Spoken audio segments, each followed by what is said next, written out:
Sirep cahya kencar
sering negeri utama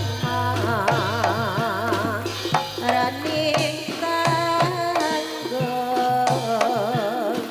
tetesan tanah malecang antepana bukti teman narima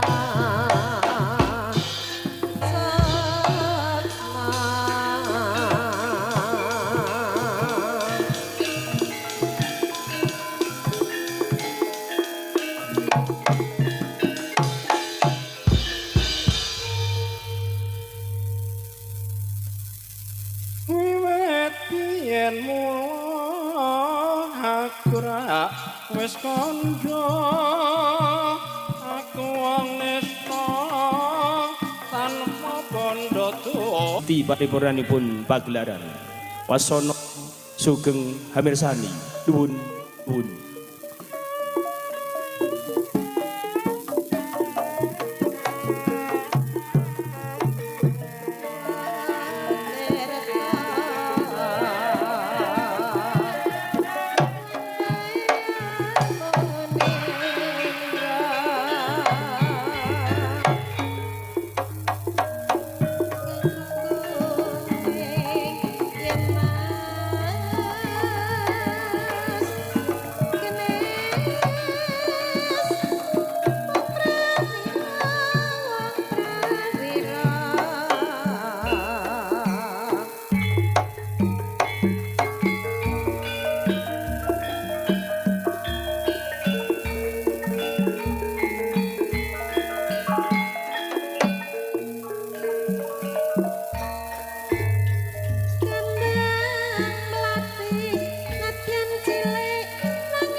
Balitung mojo pati kesal pati. Nanging Balitung kabawa perintah ana ing Mojopahit. Kula ngertos. Kalamun perkara iki nganti ana utusan saka Mojopahit, pitanggung sapa ora? Kula ingkang sakah tanggal jawab menawi menapa wonten ing Kadipaten Balitung. Wah, saking ngono saiki aku baleno ing Mojopahit.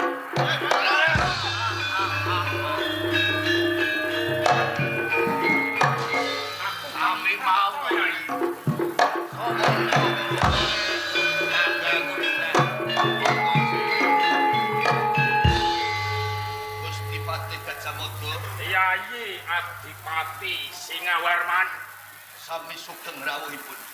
Basuki Yai. Sepi Singawarman. Jeneng Balela kuwi bakal nuwuhake peperangan. Oh nggih. Monggo.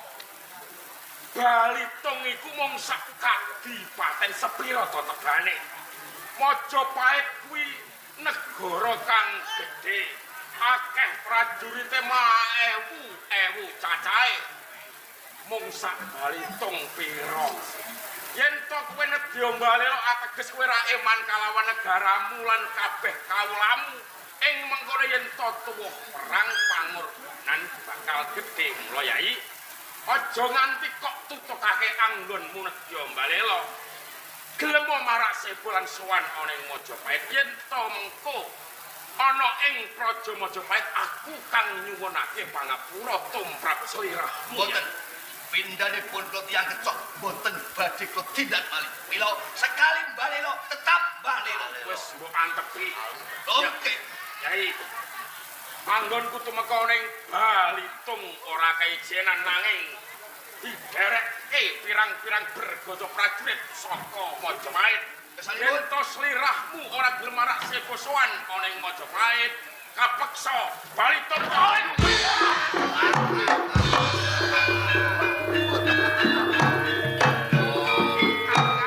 Pukul dulu urusan belakang, urusan buri.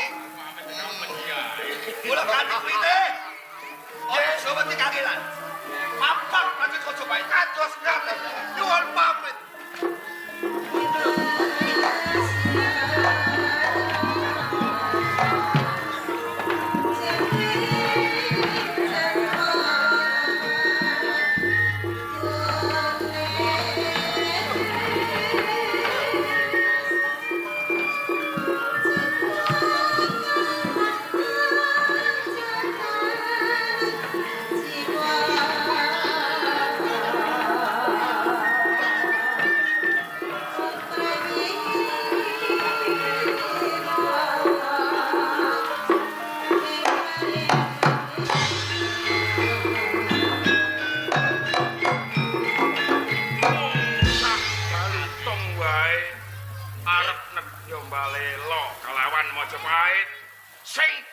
Kekuatan apa Patih Balitung? Yang peperangan iku mboten mawas kok akeh sithik prajurit.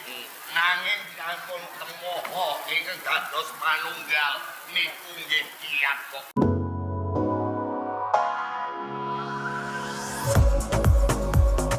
Nanging sampun temoho ingkang dados manunggal niku nggih kiyat kok. Apa kowe ora ngerti kondange Harya Permata rikala semana? Nyawijekake Nuswantara. Ya gene dina iki kowe malah nedya mbalela. Apa kelakon Balitung bali tak kerake?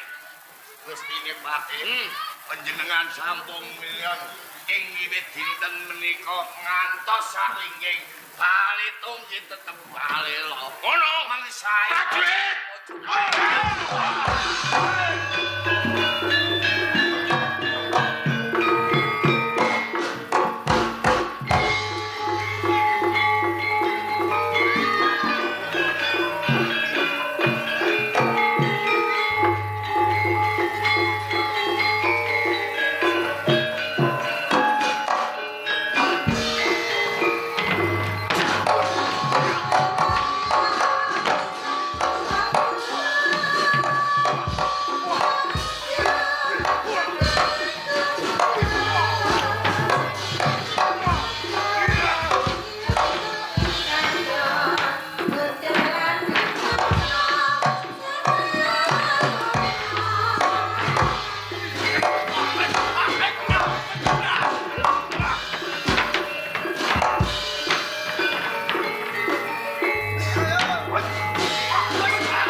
Renging nata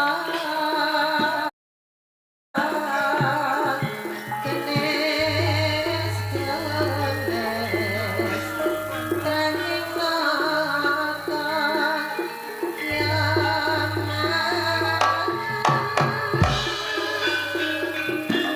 Aman patih. Pangeran, kula kepengin ngertos kados pundi Purwa Madya hingga Wusana anggen panjenengan ripih dumateng Datuk. Kamu mau temenin aku pushray nggak? Aduh, ya. Anggen panjenengan ripih dumateng Datuk. Pangeran Kuncoro anggon putu makoneng Balitung angger ripih Singamurti kang dina iki balela ora gelem sowan ana ing Majapahit. Singawarman kapura balela wonten ing Praja Majapahit. Campuh perang antaraning Majapahit lan Balitung. Majapahit kaseser. Menawi kados ngaten, monggo panjenengan kondur langkung rumiyin wonten ing Praja Majapahit. Singawarman kedah adepan kalian kula. Monggo. Monggo, ingkang atos-atos.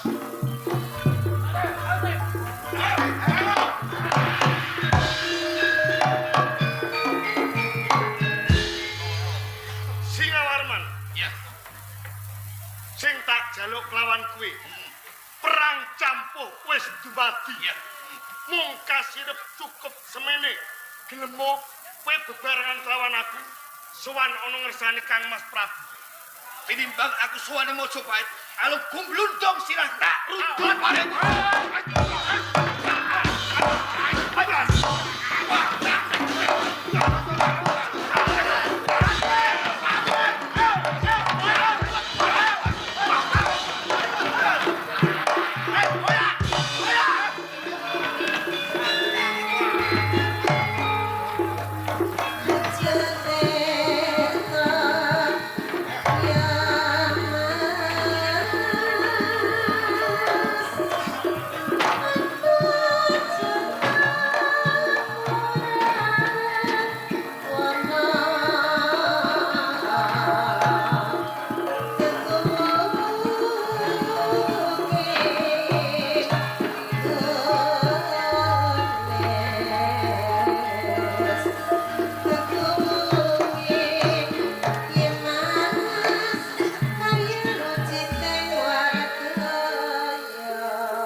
Saben suara. Maring dawuh nuwun Prabu. Rene iki rejan patih. Haryo Penodonggo wis ngadep ana ngersane. Kono-kono dibanyukake Kang Wiroso.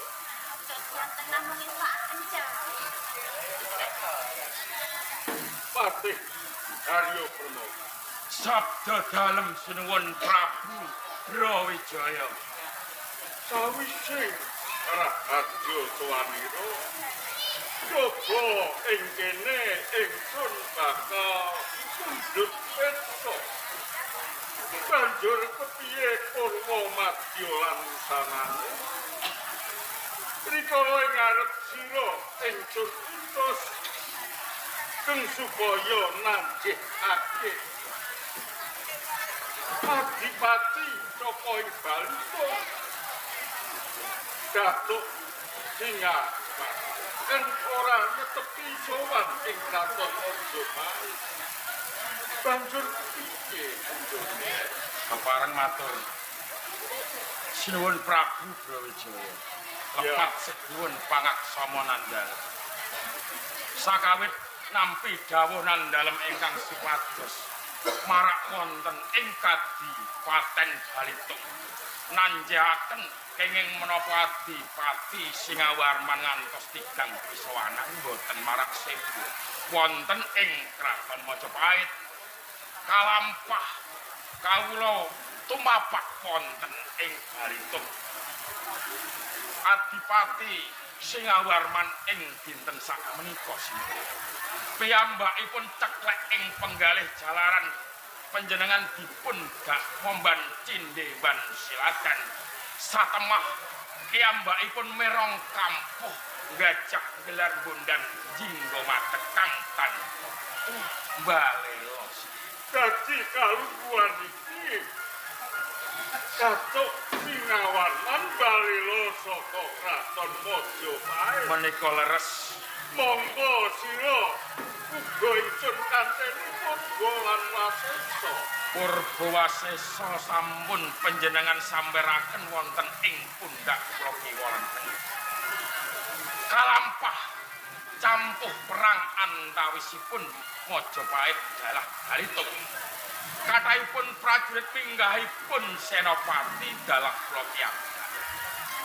Kapracundang. Dadi sira lan sagunging kabeh para prajurit ing Majapahit Baru Head and Shoulders Super Cool dengan 2 kali mentol. Hingga 100% bebas ketombe parah. Head and Shoulders. Majapahit padha kenjang kapracundang.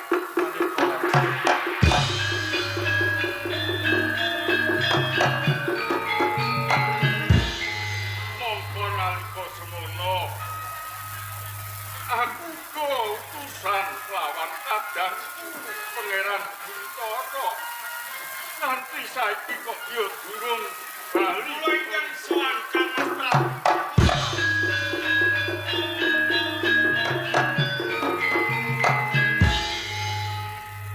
Yayi Bintoro, paring dawuh Kang Mas Prabu. Lagi yo padha rada suwandira. Pangestunan dalem anggen kula sowan kalis ing sakara-kara. Namung sembah bekti kula katur Kang Mas Prabu. Ya, ndak tompo raliwat tujuan pangestuning sembahe kebak tampano. Sanget ing pamundi mugi ndadosaken teguh kahayuanan kula Kang Mas. Kaya ngono. Ngaten nggih. Kajaba saka kuwi Yayi Bintoro. Paring dawuh Kang Mas Prabu. Coba aku ngisung waktu banjur piye nalika ing ngarep siraga ingsun utus kang supaya ngendhakake malang pakatining Datuk Singawanan pati-pati ing Balitung. Sedaya kala wau sampun kula estokaken. Malah kapara wonten satengahipun margi.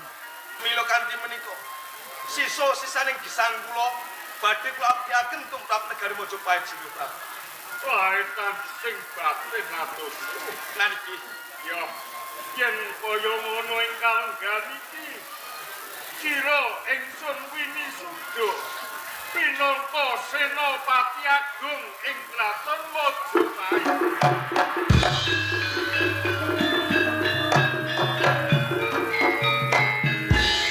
Sri Prabu menawi cita kula kaangkat minangka senopati agung wonten ing negari Majapahit. Menika jejiban ingkang awrat penggahing mila tiga. Nanging najan to kados pun menawi to wonten pawongan ingkang kepengin ngrontokaken sinapi kedaton wonten negari Majapahit, kula sagah minangka cucu ing ayu. Mula kanthi iki irito bergadaning para prajurit kantinen tumuju ana ing Kadipaten Balitung. Yen kena ndakno kanthi sarana aris dening tuguh ora gelem sira ndak kateni kurba lan wasesa. Terang lan gamblang anggih kula nampi sedaya pangandikan panjenengan kepareng nindakaken pakaian baik panjenengan terus. Ya, ingsun pangestu.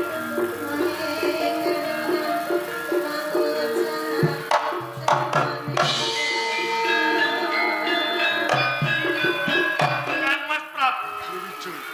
Jadi pengadili wonten kesagaan bilih Wilwa Tekto saged ngendhake pakatinipun Adipati Datuk Singawarman.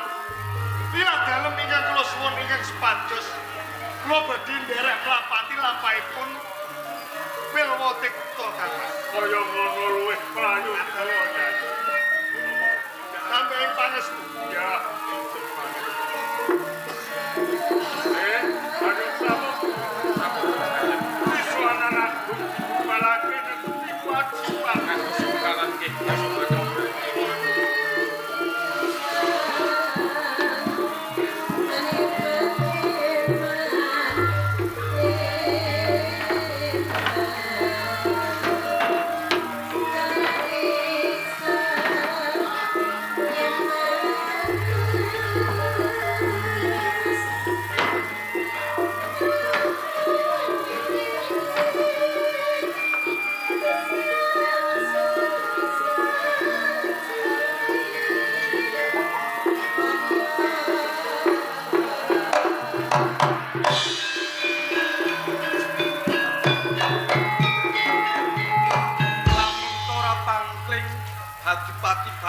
Datuk Singamarman. Iya. Wilwotikto. Wilwotikto Datuk Singamarman. nedhaki ana ing Kadipaten Balitung. Apa wigati? Datuk Singamarman. Iya. Tekaku ana ing Kadipaten Balitung kudune wis tanggap sasmita. Merga apa? Gegereng Majapahit kang nuwuhake ora ana liya mung kuwi. Mula kanthi kuwi nganti aku tidak ana ing Kadipaten Balitung. Mundi dawuh saking kesane Sinuwun Prabu Brawijaya. Lamun to aku kudu ngendhakake pakartimu. Wilwotikto. Ageng Senopati Majapahit kabeh sarang tunjang. Ora ana sing bisa ngalahake Singawarman. Apa meneh mongko badan sangpo. Singawar. Wilwotikto aja kepadake perjuet rucah ana ing Majapahit. Iya. Lamun to Wilwotikto wis ngadeg ana sak tengah palagan, pindaning tumbak kang bakal nancep ana ing ragam. Bah ikan.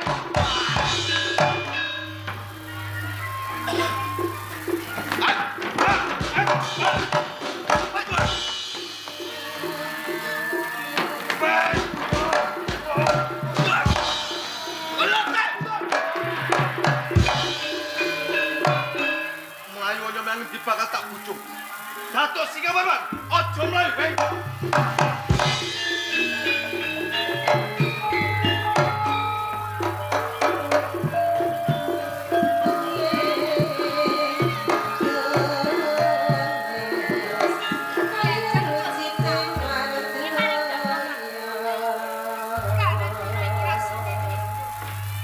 Koyo-koyo arep nemoni apa ana ing Kabupaten Balitung kene. Saya-saya. Kados. Daerah nepo dina iki antarane Balitung lan Majapahit Magelang lan aku was langsung melayani. Namun to mengko Balitung roko koyo dene lemah. Nek kados ngaten boten bedani pengkalian kula. Keporo dinten sak menika kadang kula nembe kemawon mati ing Medan. Kula patus iki dateng sekali.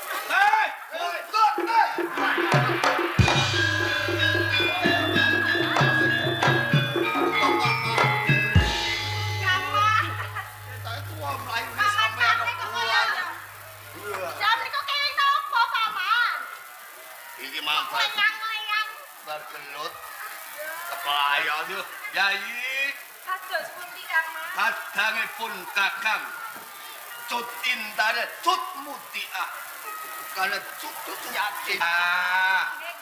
Nek wis mbok lire isih ramadi lambe ngisor cokot.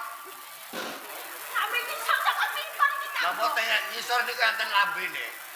Teh ngisor. Ana lambe. Lambe pundi? Mriki. Kula kinten pundi? Ana. Negatif ae apa? Parane tanggane sampean. Nah ya, iki wong wis pawongane sing ngoyak karo aku. Sing hati-hati Kula medal saking sampeyan. Mergo ora apa. Tak keploki saka burino.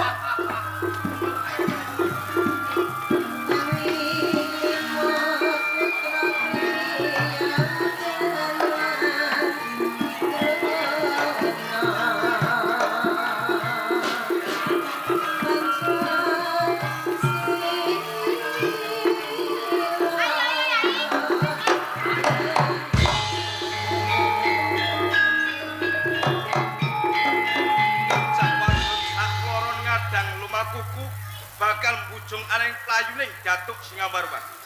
Sopo sak penaning? Isra wongke. Aku Senopati saka Kabupaten Balitung ya kadange Kang Mas Adipati Singamarman. Aku Tut Mutia.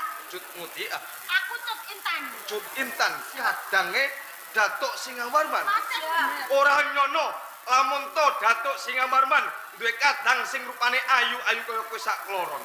Nanging kok nganti nyandek lakuku. Apa kang dadi karepan? Mergo kowe wis gawe geger ana ing Kadipaten Belitung, sediaku akan ngerampungi, merangi wong saka Majapahit bener. Nek kene aku mantep minangka Senopati perang aku bakal mateni kowe.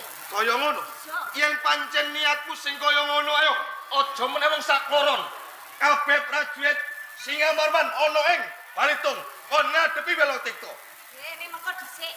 Bersik piye? Bareng aku weruh pasuryamu sing bagus, gagal dikso. Kulitmu sing kuning nemu giring. Peperangan tak sabarke. Apa ke pancen wedi? Lamun tok wedi. Kulungan bandera ana ing Balitung. Babar pisan aku ora wedi.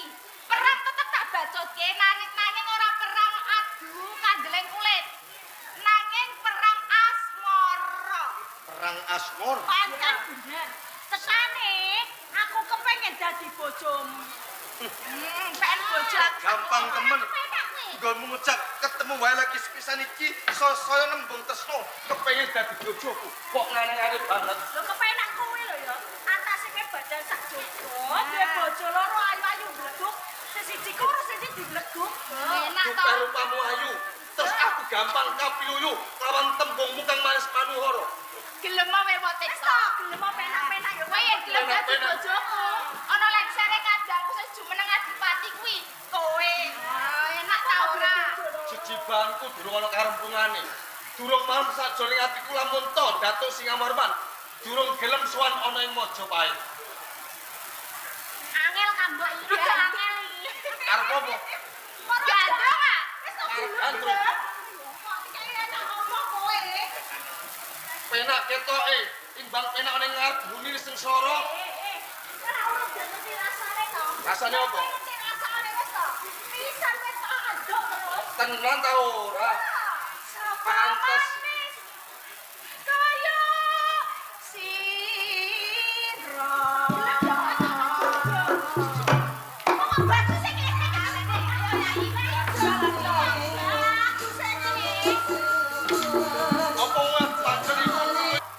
Kacek sak kuku ireng wewotek to yen ra kowe aku ra saguh. Gelem ora? Jarene wong akeh kae samirip sono kae lho timbang sono mang. Rumah sama kok ejian apa piye?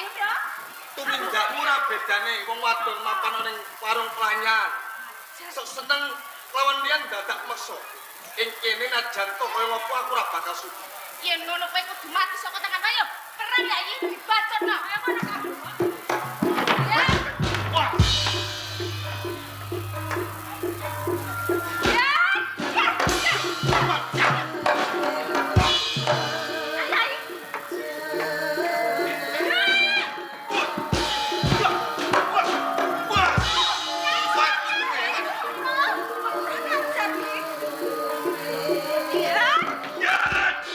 mati saka tangan.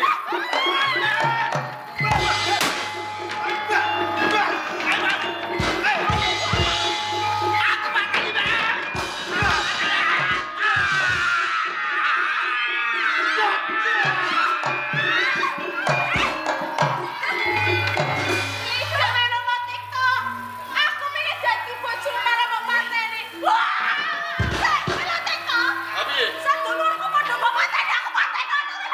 durung dhisik. Lupeh, sedulurmu ku mengenai pati gampang temen kowe njaluk mati. Cepet ya. Kene aku dawuh saka Sasio Prabu Bojo. Kene aku ora bakal majaya kawan kowe. Bakal tak kantimu gawe Majapahit minangka sisi lamun to sing amarep kare pati.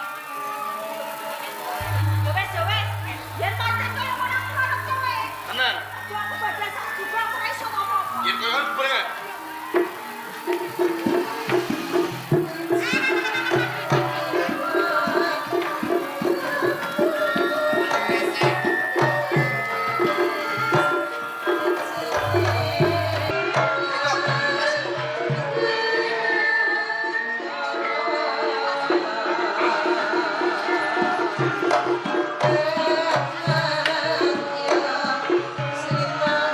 Jadi pangeran pareng dawuh Kang Mas Prabu. Kok sajak sowanmu sumengko pangawak brojo ana ngersani tungkak. Turane ana apa? Nalika semanten panjenengan ngutus dumateng kula. Ingkang pareng kedah jagi kayujenganipun kanggo Tintrisnawati. Iya. Wonten ing Taman Sari, wonten kedadosan boten ngremenaken ing penggalih Kang Mas. Banjur sajroning Taman Saryana kedadian apa? Kang Mbok Tin Tresnawati sampun gadah sambungan tresna dumateng Majidil Kobra. Piye? Tin Tresnawati ana sesambungan tresna kelawan Majidil Kobra. Kados ngajeng Kapara kula emutaken sedaya kala wau boten dipun rewes awit kekalihipun sampun gadah iketan janji kelampah kula tetandhingan kalih Majidil Kobra kendang wonten ing Taman Sari. Ora ngira babar pisan yen tumindak lan pakatine Majidil Kobra kami jawab lawan gawakku Tresnawati. Mongko dheweke ora duwe papan ndak menehi papan. Kok nganti sumangkeyan tumindak Gani Butara paring dawuh Kang Mas Prabu. Yo kene kok sira ora bisa mikut, iki ora bisa mateni kelawan. Sareng kula telesih perkawis menika Kang Mas Prabu, sedaya kala wau sampun dipun sekojo. Mbok bilih Kang Mbok Tin Tresnawati sampun boten tresna dumateng panjenengan. Ya, yen pancen kaya ngono, mangko aku sing bakal ngadili perkara. Mekaten nggih. Apa kae? Awit kula kersuan.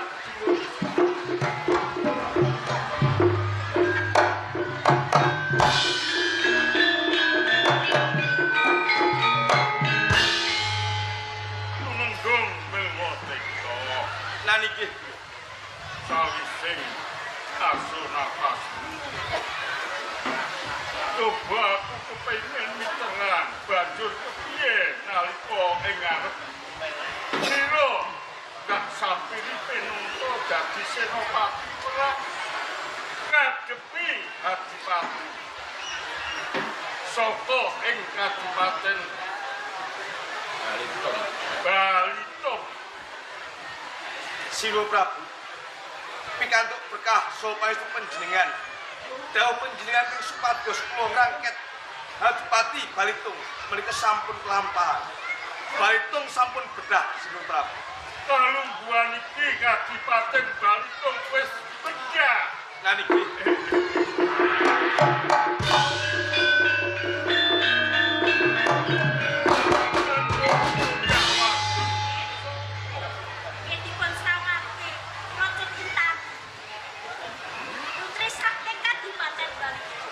Minangka kadangipun Singawarman. Yen ngono Putri Boyongan. Leres. Dene kumenggong Wilwateka. Lan iki Gusti Prabu. Ora ning gedhe banget pelabuhanmu tumrap Kraton Majapahit. Bisa madhangake swasana ing Kraton Majapahit. Mula ing kene sira bakal ndak paringi ganjaran kang jumbuh marang lelabuhan. Ramaswari siparing dawuh Sultan. Dugo Timbalono Tin Tresnawati. Kados ngaten napa saken dawuh.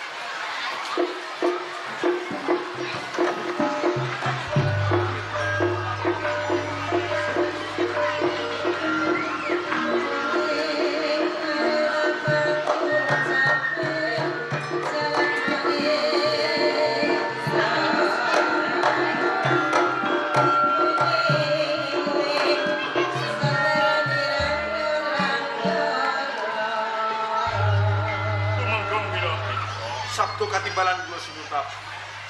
Ing kene ingsun bakal paring ganjaran marang sira salah sawijining putri Trimak. Ora liya Tin Tresnawati sing bakal ndak paringake kelawan. Tungkap kaping 3 pomplange Kadipaten Tuban. Sira jumenenga pinaka Adipati ing Tuban kanthi jejuluk Adipati Wilotek.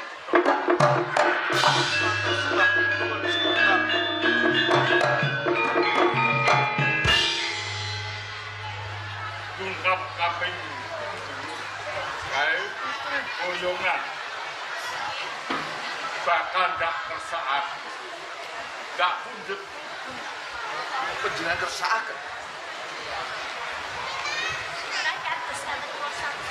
ini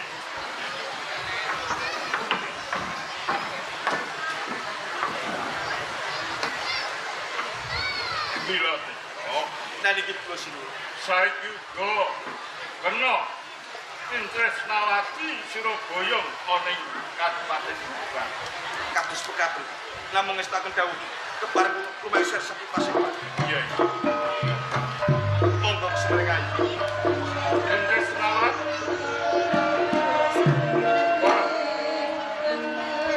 Siro tidak terima ake lawan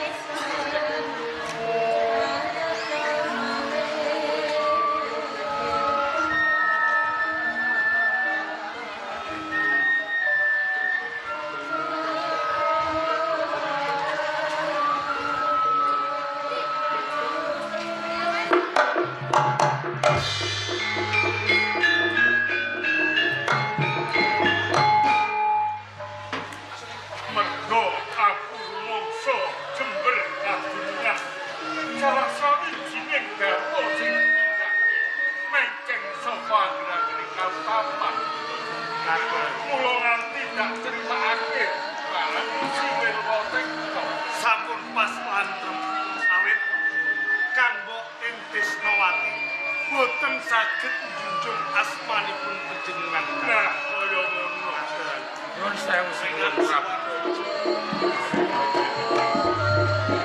Sumane iki ayu.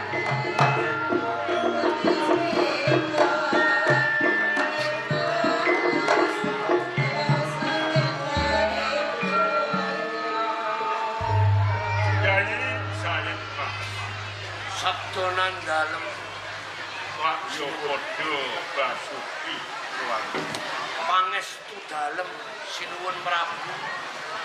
Kangenipun paring kakocah arupi papan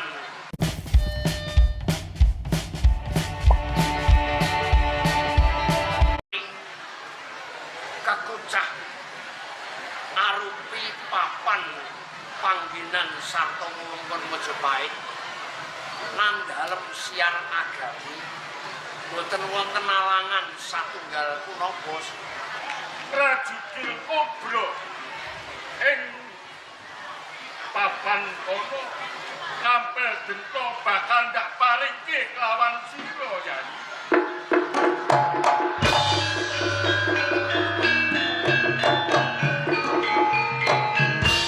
sabdonan dalem sinuwun katampi sarta kacandhi kepareng pedal saking pasrahan satuhu pinanggih dhateng Rajukil Kobra Tindakake paring tambahi ya dak panen.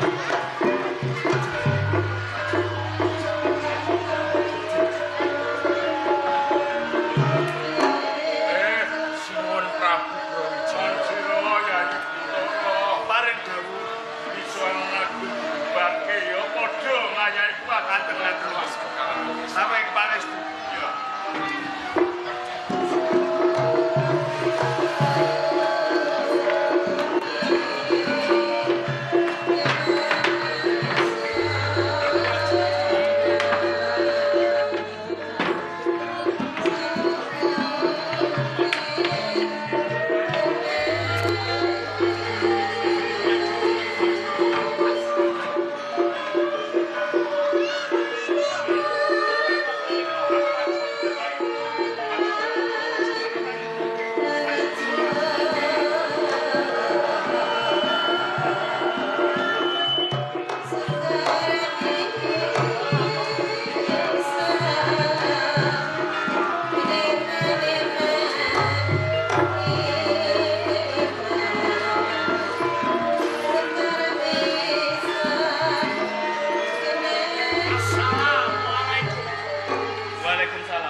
Sabta. Dosa kang asipat tumus manggoning diri pribadi iku karana dheweke isih kesurupan nafsu telung perkara. Amarah, mutmainah lan alwamah. Nanging ya ana ing ajaran agama ana tobat tumraping sapa wae marang dheweke gelem lan rumangsa sarta percaya lamun sayekti datullah dhateng Gusti sing bakal weneh panjer suryaning kabagyan urip. Mila saking menika Kakang Setramat menawi kula lampus diri tartamtu kula mboten pitados malang kodrat pepesten ingkang Gusti Allah paringaken dhateng kula. Sabanjuripun saking menika napa wonten agami Islam boten wonten ajaran tobatan nasuha. Ana ya bila saking menika. Monggo kula panjenengan tampi. Seliramu yakin lamun kepengin tobat? Ngantos kula kados pekaten. Rumah tinarbuka sakjroning manah kula.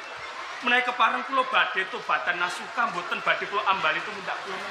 Bismillahirrahmanirrahim. Bismillahirrahmanirrahim. Ashhadu alla ilaha illallah wa ashhadu anna Muhammadar Rasulullah. Kula pitados boten wonten zat ingkang kula sembah. Boten wonten zat ingkang patut kula kajawi namung Gusti Allah. Lan kula yakin sarta pitados bilih Kanjeng Nabi Muhammad menika utusanipun Islam seliramu suci ya.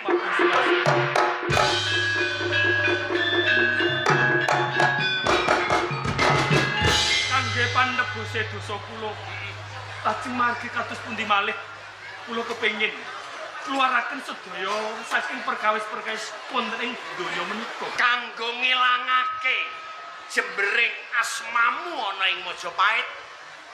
Seliramu bakal dadi sokabatku tak boyong ana ing Ampel Denta. Aku Said Rahmat bakal agelar Sunan Ngampel.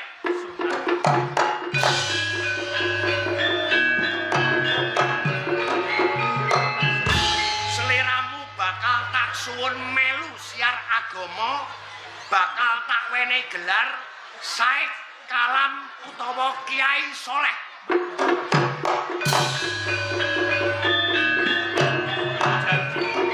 Teng pundi papan wonten Kakang Sunan Bonang. Kakang Sunan Ampel tartamtu kula ugi badhe nderek panjenengan siar agami wonten ing tlatah Majapahit. Seliramu tak suwun yasa papan panembah ing Ampel, aku tak sowan ngabiyantara ngersa dalem sinuwun Prabu Kados pekaten. Assalamualaikum. Waalaikumsalam warahmatullahi wabarakatuh.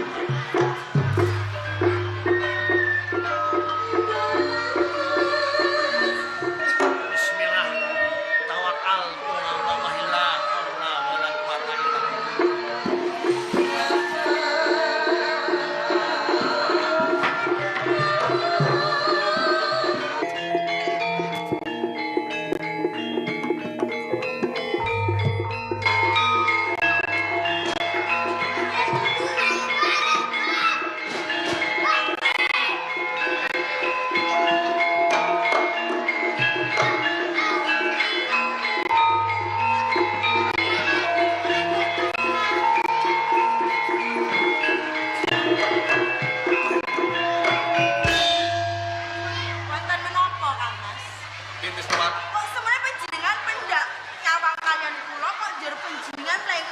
mesti wae mergo sliramu dipasrahke kelawan aku iki udakara lagi 3 wulan.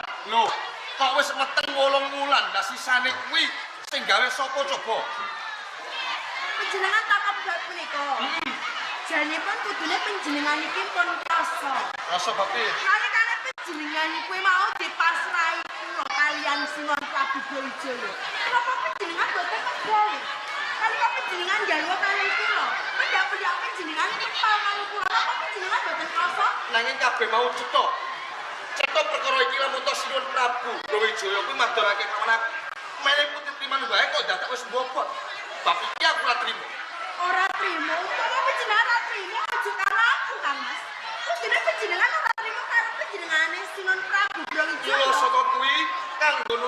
perkara iki tinggal ketuban.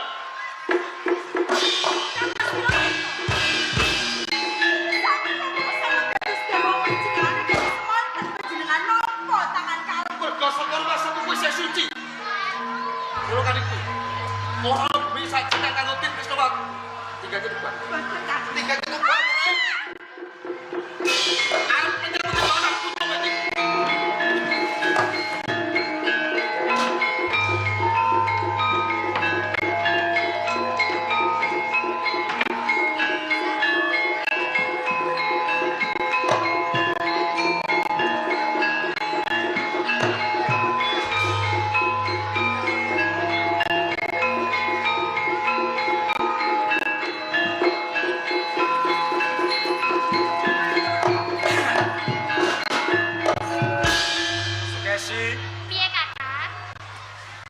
Wis wanci sore. Ana ing sendang kene. Kula kanthi kuwi aku bloko karo kowe. Bloko bukan. Mergo aku duwe rasa tresno kelawan kowe. Sampean tresno karo aku? Heeh, ora kleru. Apa tenan to, Kakang? Tenan kuwi pancen tenan aku tresno karo kowe. Ora tak siraki kok, Kakang. Piye? Aku uga duweni rasa tresno karo sampean. Ya uga duweni rasa tresno kelawan aku. Ya. Matur suwun. Ning papan kene.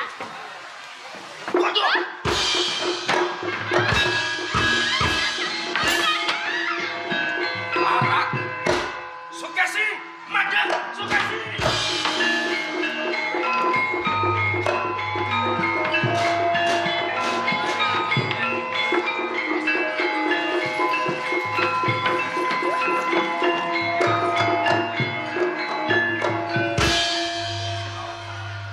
Jane karepmu kuwi apa to, Kakang? Dadi kowe sing ora ngerti. Ya ora ngerti. Ora ngerti sing tak karepke. Aku lagi karo Kakang Kemat kok sampean glandeng. Sukesi. Wong wadon kuwi mbok aja bodho-bodho nemen. Lah kok bisa aku bodoh? Nganti Kemat kae tak cempalani. Kowe tak glandang mlayu ana ing kene. Mung mergo saben dina aku rumangsa panas sak jroning atiku. Atimu panas? Yo, Dadi atimu kuwi panas. rumangsa panas sakwise saben dina mripatku ngerti. Ngerti yen to kowe cedhak karo Kemat. Lah kenapa yen aku cedhak karo Kakang Kemat? Tenane aku meri. Bisa meri. Mergo aku tresno karo kowe. Kowe yo uga tresno karo Apa aku. kowe gak ngrasa? Saben kowe ngumbahi gombal. Saben kowe lempit-lempit gombal. Tak lirik, tak esemi. Kok isih ora krasa? Sampean iku mbok yo aja ngono to, Kakang. Aku karo Kakang Kemat kuwi saiki wis dadi pacangan. Yo, Lah kok kowe glandang aku kowe kondo tresno karo aku. Tak mongko ning kene. Aku iki ora duwe rasa tresno beber pisan karo sampean. Sukesi. Lagi wae pacangan. Ateges padha karo calon. Ya toh? Calon kuwi ana loro. Calon wurung karo calon dadi. Sing tak karepke kowe kelawan Kemat dadi calon wurung, kowe tak pek bojo. Aku mau. Gelem? Mau wong aku Gelem? ora seneng karo sampean.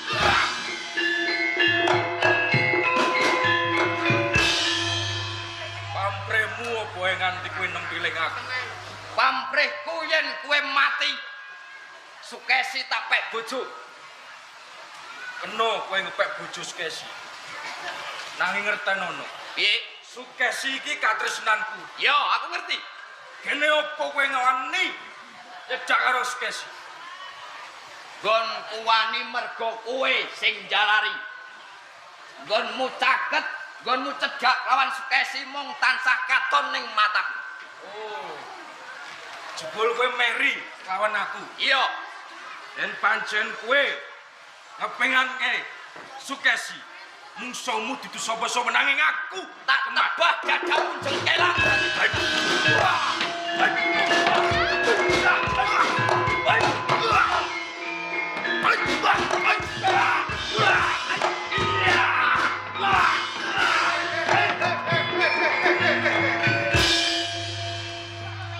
Yo do gelut iki perkarane.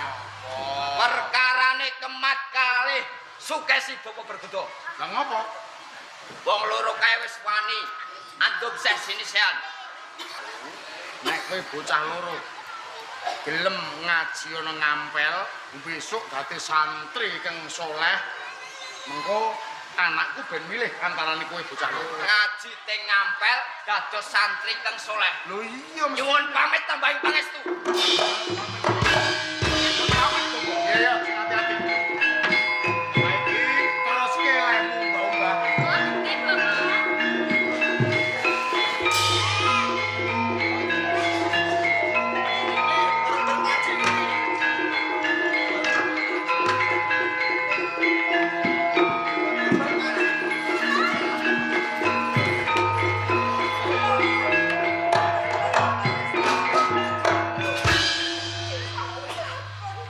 Ketemu kawan cemas Minotek ampun aku percaya. Siapa putraku ora bakal lalu alami penderian. Aduh.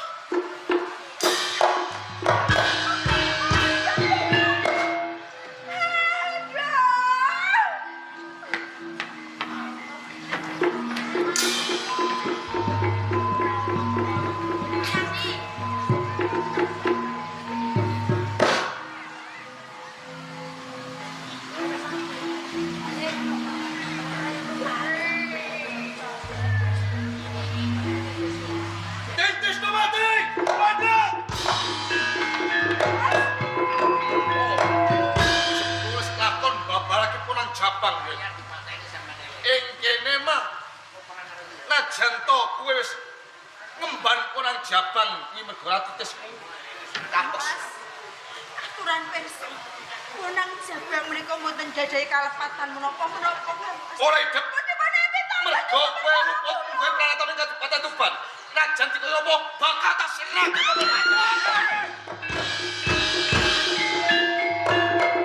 Arep opo wae? Sopo kesak loron wani nyandhek nggonku kepin marjaya lawan Tistis Somat. Aku Susilo murid saka ngampel. Aku kemat murid saka ngampel. Bali takon sapa kowe? Pengayoman wani Kabupaten Tuban Wilok Tito. Pengayoman Wilwotekto. Pancen bener. Yo gene kowe arep tumindak kang nista wani. Mateni Bayi. Mergo bayi kaya Titisku Tintis Nowati luput nggawe pranatan ana ing Kabupaten Tuban. Kuwi Titis ana ing Raton Mojopahit. Wilwotekto. Ponang Jabang iki ora ngerti bongkot pucuk ing perkara. Aja nganti kena sanjata tanpa netra. Mung karana kebranan atimu. Kowe wong sak loron wong liya bloro rasah nyarus perkara. Wis pisan tak elingke. Ora lupa aja tau dosa karo aku. Kowe bakal sing lagi kan. Ya!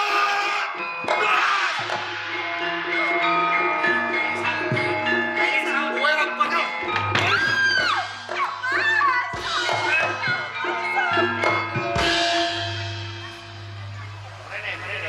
Wilwotekto.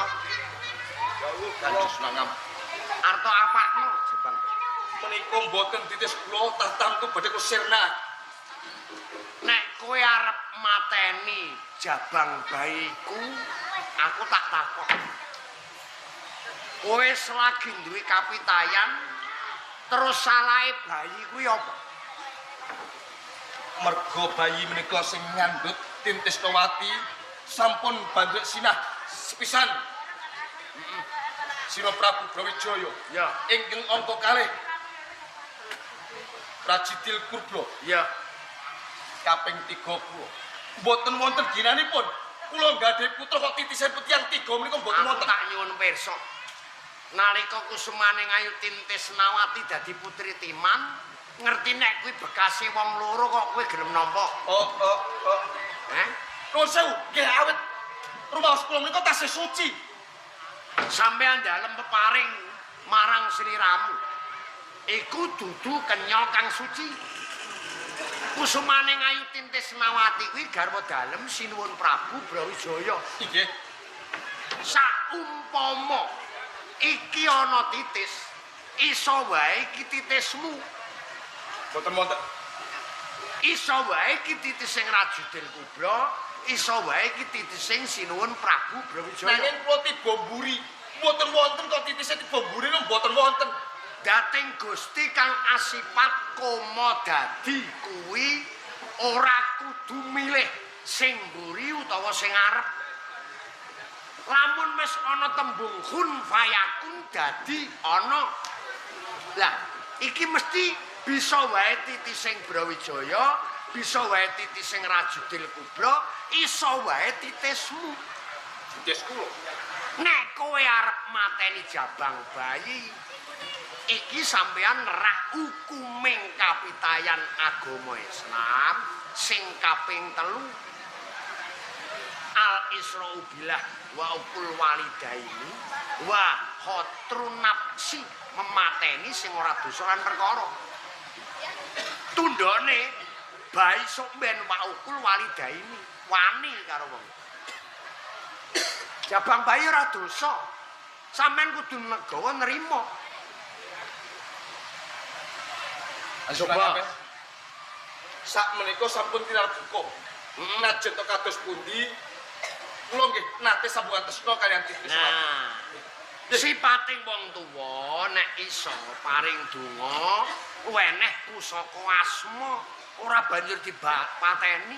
Bayi suci kok tok pateni. Najan to aurat kados pundi badhe kula tampi. Ya. Panjenengan minangka pesen. Ya. Onang jabang menika badhe kula tambahi paring jeneng Samit. Samit.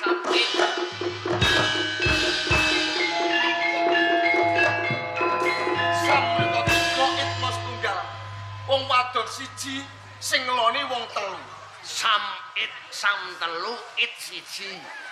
Lanange telu wedoke siji. Inggih. Sampean mentala jenengke bayi suci tok jenengke Samit. King menapa boten?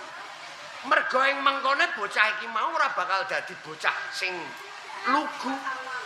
Dheweke wis tok wenehi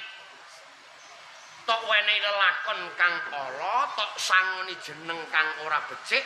Pikirane bakal ngrantes tundone. Ora ana gunane weneh boga sandang lan pangan tumrap anak nek anak wae kawit sepisan wis tok jlomprongake. Merga saka pusaka asma utawa jeneng. Jeneng iki mau pinangka pikukuing rasa kanggo sifat kandeling akhlakul khorimah budi pekerti. Ini wae. Nek pancen panjenengan iku legawa ikhlas lahir batin, mlayune tintis nawati nganti babaran. Perang sabil, totoane nyawa, gendong bayi 9 sasi 10 dina. Nalika lahir direwangi megeng napas. Bayi lahir cenger, pinayungan berkah selamat kalis ing rubeda tebih ing sambikala ora nggawa dosa. Lajeng pemanggih panjenengan kados pundi? Bayi ora jeneng Samit, ning tak jenengke Raden Sahid. Raden Sahid.